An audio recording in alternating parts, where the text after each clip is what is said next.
Vısal izlep sefer kıldım. Peygamber rehberimdir. Ulu Kur'an kündüz kuyaşım, keçeler kökte ayımdır.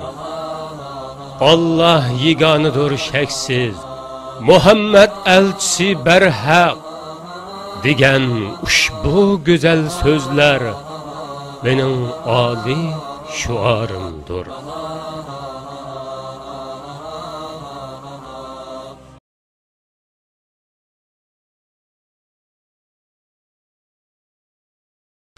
Now, they were discovered in the jungle of southern Thailand. It's thought the group of mysterious refugees escaped from China, which claims they're Uyghurs, members of a Muslim minority. And Beijing is demanding they be sent back.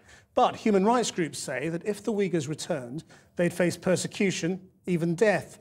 Our Asia correspondent John Sparks has managed to trace the escape route thousands of Uyghurs are attempting through Thailand and onto Malaysia and beyond. But as he discovered, it's a journey filled with peril. They climbed a mountain in the dead of night, unsure of what they'd find. But they weren't expecting this. Thai policemen were on patrol when they found 300 people sitting on the mountaintop. And nobody said a word. Who were they? The police weren't sure. But they were in a terrible state. Eventually, the group agreed to move. They were hungry, thirsty, and utterly exhausted. Human rights groups say they're fleeing from this. Escalating violence in the capital and right across the country between Uyghurs and the majority Han Chinese. Knife attacks, shootings, suicide bombings, all blamed on Uyghur extremists. And it's prompted a massive government response. The province of Xinjiang in China's far west, and it's home to the Uyghur minority. And the ruling Communist Party has banned a host of Islamic practices.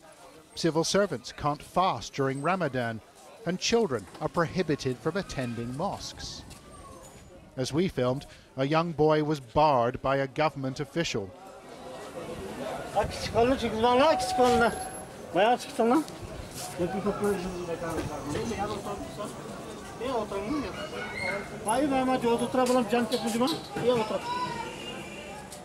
The boy's father prayed without him. A notice board instructs men not to grow beards, and women with headscarves risk having them seized. Critics say these government restrictions have provoked the violence. And one Uyghur told Channel 4 News they're also fueling a mass exodus. 我们不能再住那里，我们在那个环境里不能生存，政府压制我们。如果你想要在那里生存的话，你将被迫使下降你的宗教信仰。Thousands of Uyghurs are now trying to leave China.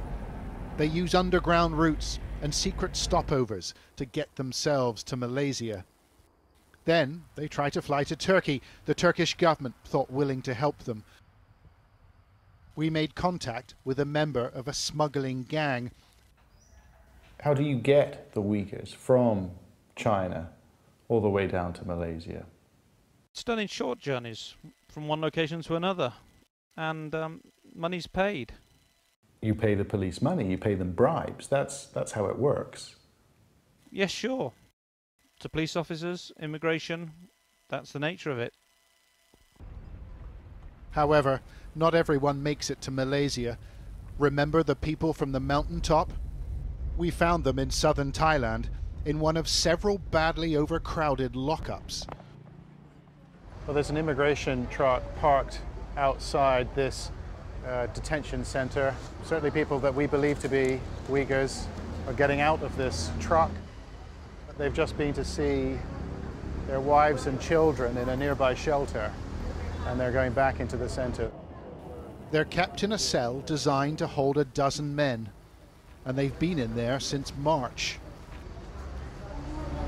Well, I can tell you it seems very crowded up there, and there is an extremely strong smell wafting down here. It doesn't look like a very pleasant place to be. Assalamu alaikum. We went around the side and found another cell, the men peering through the bars. We're from Turkish.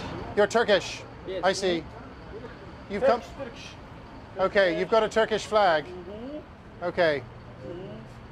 I see, and you want to go to Turkey? You want to go to Turkey? I see. Why did you decide to leave your home? Okay. They consulted carefully before answering. Bizim tuqqanlarımız var bu yerdə. Türkiyədə tuqqanlarımız var, şəhərdə yaşayırıq biz. Şunu düşündə deyiş gerek bana sana. صديقنا وإخوتنا في تركيا موجود. نحن نريد أن نلحقهم. خذي. Hey. Okay, this note says we ask for human rights and equality and freedom. Okay, can you tell me what conditions are like inside this building? Orada çocuklarımız var. Bak. Bak. Çocuklarımız var orada. Çocuklarımız var. Bunlar çok hasta burada. Çok hasta. For the time being, they're stuck in these crowded cages. The officer in charge told us the Chinese are currently assessing their nationality.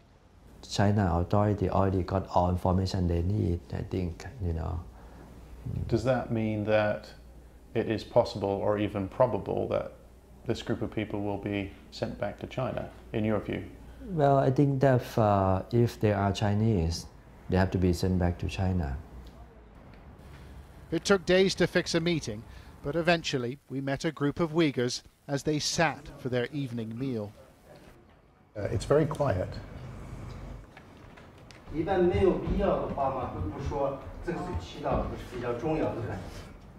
They've been living here for months, 3 families sharing the same room, all waiting for their travel documents. But they won't go back to China. 警察到家里把人带走，他们没有证人，也没有证据，人就消失了。这可能发生在任何人的身上，所以大家想要逃跑。 Still, the Chinese government claims Uyghurs who flee are drawn to extremist organizations like Al-Qaeda. So I asked our interviewee whether he was prepared to fight. In your mind, is the use of force, is violence justified against the Chinese authorities?